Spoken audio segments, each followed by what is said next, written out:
رو تو گرفتی؟ اون رو وقت ببینی؟ آره. من ندیدمش. خدا مرگت بده لقب برو عینک بردار. داداش واسه هفته آینده ویلا رزرو کردم، شمال میای؟ دخترم هست داداش. این ور رو نگاه کن، فیلمتو گرفتم میفرستم واسه خانومت. اگه دختر هست من نمیام. اگه سوال ازت دارم بپرس عزیزم. اگه نیاز باشه که منو نجات بدی خب معلومه نجاتت میدم، هر کاری باشه انجام میدم. در قبالش باید یه دختر دیگر ببوسی. آخه چرا باید من توی شرایطی گیر کنم که بخاطر که جون تو رو نجات بدم یه دختر دیگه رو بوس کنم؟ تو الان گیر کردی دیگه، بدو جواب بده.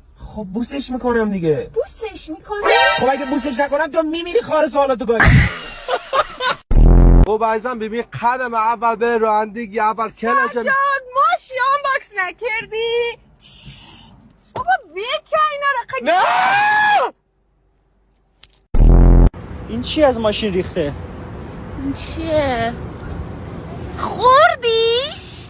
بلند شو. این روغن موتوره، روغن گیربکس نباشه. بفرمایید عزیزم. سس کچاپ زدی؟ بله. من حالم به هم میخوره، یه جوری میشه